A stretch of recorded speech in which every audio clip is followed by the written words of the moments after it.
100 bold predictions for the NFL 2025 season, and you got very Bills intensive right off the rip.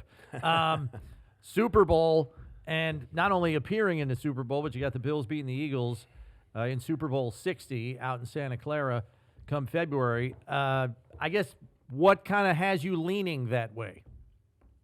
I just thought this was a great off season, and it was the kind of off season that is not going to win you any awards, but is going to matter during the winter months. You really hammered the defense where maybe in the past you've had some depth concerns or some issues, and you're putting faith in an offense that, yeah, scored like 31 points a game last year, second highest scoring team in the NFL. And so I think it was one of those off seasons where you could have chased your tail a little bit, but instead you're putting the resources where it needs to be. There's going to be a deep rotation at pass rusher. There's just going to be stopgaps across all positions. And I feel like this has got to be the year. And I know, okay, yes, Bills fans have been saying this since 19 whatever, 89. I understand that, but I think this makes the most sense in terms of the landscape of the AFC, in terms of the landscape of the NFL, and what they did in the offseason. Yeah, in the offseason, we talked about it just after the draft.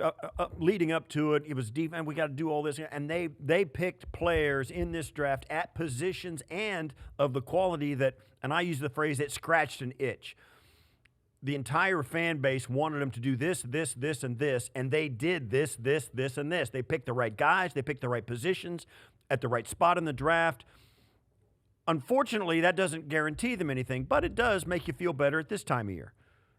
For sure. And there's a hollowness to certain rosters that you can look at right now and almost like you can poke at it and say, okay, I can feel reasonably confident in saying that in October or November, this team's going to be having a really hard time because whatever, they just don't have the depth at this position, at that position. If you're the Bills, yes, granted there are injuries everywhere that can derail a season, but if I'm poking around in that defense, it's not as vulnerable as it was a year ago, right? It's not going to cost you in a way that it did a year ago. And I think that's the key where you look at the Eagles, you look at the Chiefs, you look at teams that are perpetually there. And a lot of times it's just quality depth. I mean, that was the hallmark of all those great Patriots teams, right? There was a middle class to that roster that was really good. And I feel like the same thing you can now say about the Bills roster as well. All right. Let's look at it from the other side, though, because clearly you feel, and it's hard to repeat in the NFL. We all know that. But clearly you feel like the Eagles might fall a half a step off of where they were this past season as Super Bowl champions to feel that the Bills will have enough bullets in the chamber to take care of them in the ultimate game. Is it an incremental fall off here? I realize they've lost some free agents, this offseason, but to what degree do you see maybe the ever so slight incremental drop off from the Eagles? So I think you're losing your advantage a little bit, just a little bit, but you're still better at it than anyone else. But what did almost every team who is following the trend do this offseason? They drafted running backs in the first one or two rounds of the draft. They drafted more offensive linemen. They drafted more defensive tackles. This is a chase your tail league, and I feel like everybody watched the Eagles build this massive, hefty roster at a time when everyone was very thin and very quick. And now everyone's quickly trying to do that. And so if you're the Eagles, you just kind of lose that margin. It's almost like the A's in the Billy Bean era where it's like, okay, now everybody else wants guys who can get on base too. And so you're competing for those guys. You're competing for those players. And so I think that Philadelphia, while there was a little bit of a brain drain, you lose your offensive coordinator. But I think you also just lost that ability to be so much tougher than everybody else that it doesn't matter. Now I would say the playing field is probably a little bit more leveled on that front. So also last year, and the Bills were one of the teams, but you look at Baltimore, the Ravens, and Philly, big physical running attacks, where it was a league that was throwing it 60% of the time or more like 63% of the time for a lot of years. Now the pendulum's starting to swing back in a real way. Running backs are being more active not only in the passing game, but also they're handing it off like old school. You think that's going to continue? Yeah, I think that was one of the bold predictions, and forgive me, I don't have it in front of me to look up the exact year, but I think last year was the fewest number of passing attempts since I want to say like 2008 or 2009, and I expect that number to drop again this year because what was brilliant about Philadelphia was Okay, unless you're the Bills, unless you're the Chiefs, unless you're these three or four teams with a quarterback who is Thanos level powerful, you're going to lose games because of mistakes, and running the ball just takes that away. I mean, the Eagles cut down their passing attempts and thus passing related mistakes and turnovers by something like 50% from the year before, where they were still trying to air it out, still trying to RPO their way out of problems like they were in the 2022 Super Bowl. And they just created this ball control offense. And that's a trend that you're going to see, I think, sweep through football again. That's why the Raiders went out and got Chip Kelly, who was doing that at Ohio State. Chip Kelly used to be an 80 play a game guy. Now at Ohio State, rewrote his entire kind of whatever character, what we think of him as slow but game down, ball control. This is how the NFL is going to look this year, I think. The one that opened a lot of eyes here in Western New York that you had was that James Cook will sign a contract, and you had him at $20 million per year. He's only asking for 15. I don't know if they have to go that high, but I guess I'm going to play a little devil's advocate here, Connor, because I think the main sticking point for the Bills as an organization is if you look at some of those players at the top of the pecking order in terms of average annual salary, we're talking 300 carry a year guys, whether it's Derrick Henry, Josh Jacobs, run down the list. And Cook doesn't get that kind of a workload. His high watermark is 237 2 years ago, and he was only 207 on the carry count last year. When he was enormously productive in terms of touchdowns. But in terms of the workload, I think that's where the disconnect is right now between the Bills and Cook. How do you see them bridging that gap? Well, I would wonder too, if I'm Cook, if the NFL continues to go this way, can I guarantee that I'm only carrying the ball? Like, because again, we're not going to just stop at 210. It's not like a pitcher in Major League Baseball Right. where it's like, okay, you reach this number and this is kind of what we paid you for. It's November, it's December, maybe Josh is a little banged up. Maybe we have to run the ball 30, 40 times in a game in order to survive. And you're just such a vital part, and you're such an electric part of this offense, that it's like, I look at the running back market now as sort of this little sweet spot where it's maybe like quarterbacks in 2010, 11, 12, where you almost just don't look at the granular and you just say, okay, this guy's got to leapfrog this guy. It's the only way that it makes sense. And that's the only way that you get this guy into camp. And that's the only way that you get this guy happy. And I feel like we're in this little miniature sweet spot for them where sometimes you just have to bite the bullet and go. And I think if I'm James Cook, I want that security because it's not going to last forever. And I would say by next year or 2 years from now, like let's just say, for example, Ashton Genty comes out and only has like 700 or 800 yards this year, not a great yards per carry, and teams sour on the running game again. Well, all of a sudden you're back out with out of favor in the contract negotiations. You're not as hot anymore. And so I think these guys, they want to maximize their window.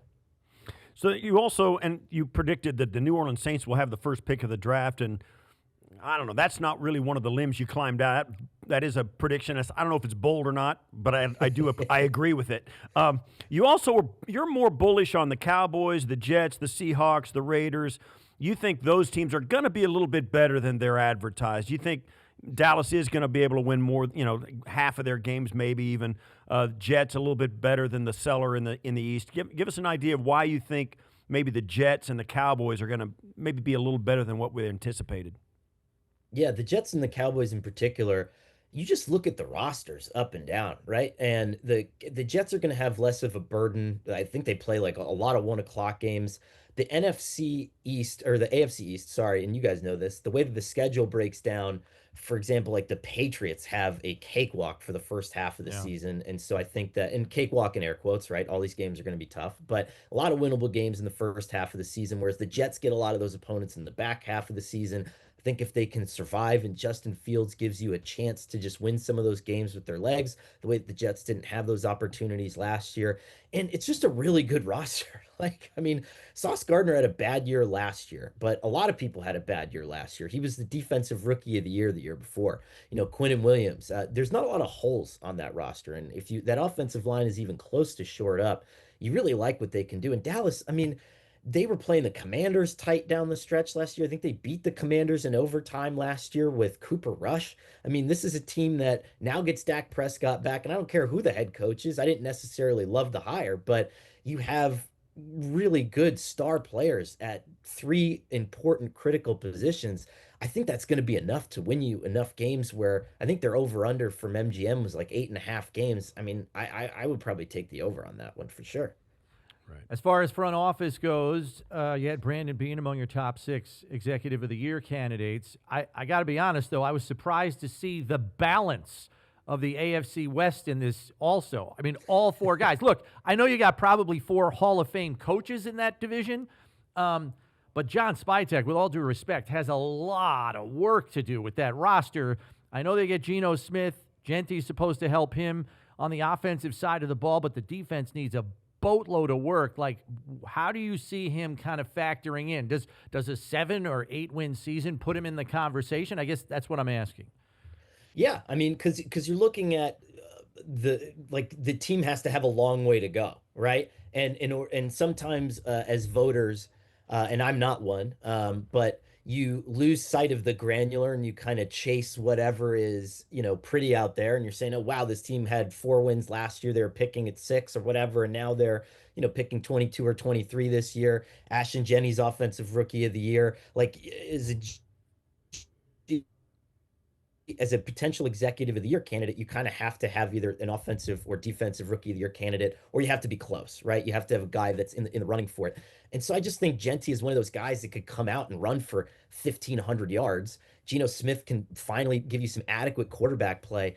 And the Raiders and the Patriots are kind of the 2 teams that I think could look the most different than they were a year ago, which it's just going to get some voters looking in that direction. I'm not saying that they're going to make the playoffs, but I'm saying that they're a lot closer than they were a year ago. And I think we kind of forget how bumbling that team looked with, Antonio Pierce and kind of that strange front office structure that they had going on there. So I don't know. I think that a lot of times you have to think like a voter at the end of the season for those. One of the interesting things, we just had a couple of weeks ago, we had the schedule released. It's a big deal, and we spent a lot of time on it, dissecting it. We still are. And one of the interesting things you put in one of your predictions, you think the NFL is going to leave the UK behind this season, after this coming season. What are your thoughts on the UK and European games in general? And you're thinking the league is going to take a step back from that? Well, I think that there's better markets for them, right? Because in the UK, the time difference is such where you have to, in order to accommodate the American fan and the UK fan, it's got to be like 9:30 in the morning Eastern time, right? Which is a little bit of a hairy window. And the Super Bowl, what is it, 6 o'clock at night is on it generously at what, midnight, 1 o'clock in the morning in UK time, if I'm thinking about it. And so you have markets like South America, for example, that are pretty close to the way that we have things in America. And you look at everybody's viewing that, every sports league is viewing that as untapped potential, where you can get these guys and you can program down there at about the same hours as you're going to program us. And that's why we're seeing Brazil on opening weekend 2 years in a row.